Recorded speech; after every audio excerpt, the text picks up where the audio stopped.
अवैध कॉलोनी को लेकर बड़ा बवाल मचा हुआ है।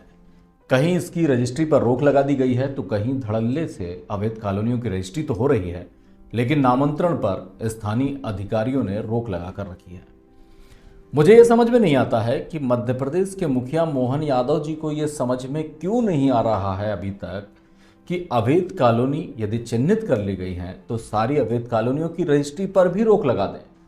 लेकिन वे अपना सरकारी खजाना तो रजिस्ट्री कर भर रहे हैं, लेकिन उन गरीब लोगों का खजाना खाली कर उन्हें तहसील के चक्कर लगवा रहे हैं जिन्होंने अवैध कॉलोनी में प्लॉट खरीदे हैं। भाई, सरकार आप हो, प्रशासन आपका है, अवैध कॉलोनी आपने चिन्हित कर ली है तो आप खटाखट अवैध कॉलोनाइजरों पर एफआईआर दर्ज कराएं और तुरंत रजिस्ट्री पर रोक लगा दें। लेकिन यह कैसा नियम बनाकर रखा है कि अवैध कॉलोनी की रजिस्ट्री तो होगी लेकिन नामांतरण नहीं होगा क्योंकि वो अवैध है। हाँ, कुछ शहरों में, मतलब बड़े शहरों में, कुछ अवैध कॉलोनियों की रजिस्ट्री पर मध्य प्रदेश सरकार ने रोक लगा कर रखी है, लेकिन 90% ऐसी कॉलोनियां हैं जो कि अवैध तो घोषित हो चुकी हैं लेकिन वहां की रजिस्ट्री आज भी पंजीयन कार्यालय में हो रही है। अवैध कॉलोनी में आप सभी को पता है कि प्लॉट कौन खरीदेगा? प्लॉट वही व्यक्ति खरीदेगा जिसके पास पैसे कम है, और पैसे कम उसी व्यक्ति के पास हैं जो कि गरीब तबके से आता है। यदि वो वैध कॉलोनी है, टीएनसीपी, रेरा और सारी परमिशन उसने लेकर रखी है तो डेफिनेट वहाँ कीमतें ज़्यादा होंगी और गरीब आदमी वहाँ प्लॉट नहीं खरीद पाएगा। गरीब आदमी इस मंशा में अवैध कॉलोनी में प्लॉट खरीदता है कि जैसे तैसे किसी तरह से सरकार की योजना का लाभ लूंगा और मकान बना लूंगा प्रधानमंत्री आवास योजना के तहत। इसलिए वो सस्ता प्लॉट खरीदता है और प्लॉट खरीदने जाता है वो अवैध कॉलोनी में, क्योंकि वैध कॉलोनी के तो वो सपने भी नहीं देखता है और यही वो सबसे बड़ा वोट बैंक है। आपको बता दूं कि जो बड़े लोग हैं उनका माइंड सेट होता है कि उन्हें किस पार्टी को अपना मतदान करना है, लेकिन यही वो तबका है जो कि हमेशा, मेरा ये मानना है कि भाजपा के साथ जुड़ा हुआ है, लेकिन आज भाजपा के लोग ही उनकी तरफ ध्यान नहीं दे रहे हैं।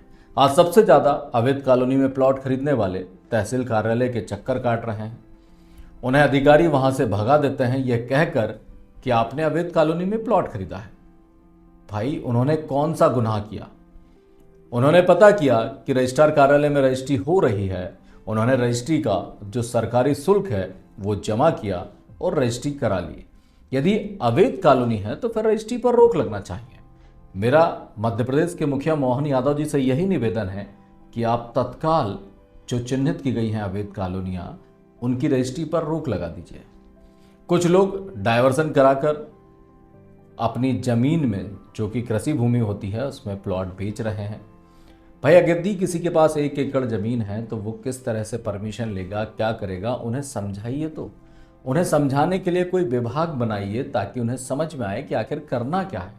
अब 1 एकड़ लेकर वो टीएनसीपी में जाएगा, कहाँ क्या करेगा उसे पता ही नहीं है, और आप यदि वो बेच देता है या कुछ हिस्सा बेचकर अपने परिवार का पालन पोषण कर रहा है तो आप अवैध कॉलोनी उसे घोषित कर देते हैं। अब रही रजिस्ट्री होने के बाद नामांतरण की बात, तो मेरा सिर्फ इतना निवेदन है कि आप अवैध कॉलोनी की रजिस्ट्री पर रोक लगा दीजिए और जितनी रजिस्ट्री हो चुकी हैं उनके या तो नामांतरण करवा दीजिए या फिर आपके सरकारी खजाने से उनके पैसे वापस दिला दीजिए ताकि उन्हें परेशान होने की जरूरत ना पड़े।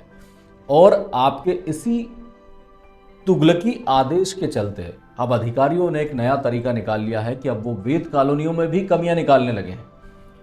मैं अपने शहर की ही बात करूं तो मेरे शहर में भी कुछ ऐसी कॉलोनियां हैं जिनके नामांतरण खारिज कर दिए जा रहे हैं, बल्कि उससे पहले जो अधिकारी थे उन्होंने नामांतरण उस कॉलोनी के किए थे। अब आप अधिकारी की क्या मंशा है ये आप साफ तौर पर समझ सकते हैं।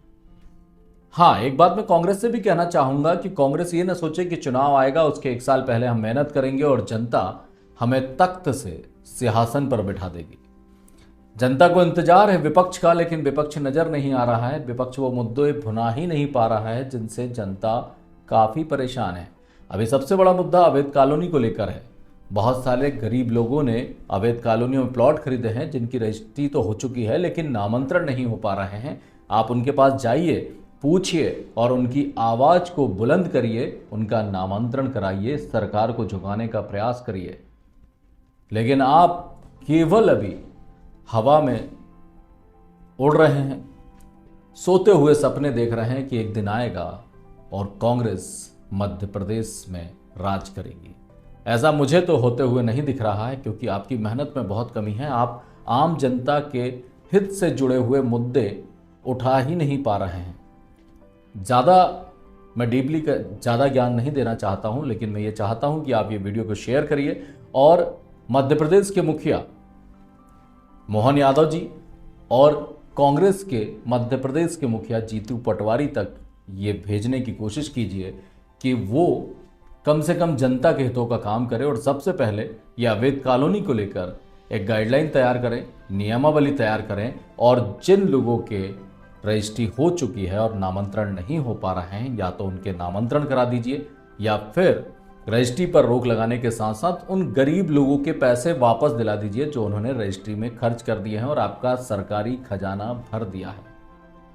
क्योंकि अधिकारी बहुत ज़्यादा परेशान कर रहे हैं और जब वो ये कहते हैं नामांतरण कराने जाने पर एक व्यक्ति से जिसने सपना देखा है प्लॉट खरीदने के बाद अपना खुद का घर बनाने का कि आपने प्लॉट अवैध कॉलोनी में खरीदा है, तो उसे एक बहुत तेज झटका दिल में लगता है कि इतनी मेहनत का पैसा था और अवैध कॉलोनी में फंस गया, क्या पता नामांतरण होगा कि नहीं, और फिर वो चल पड़ता है गलत राहों पर।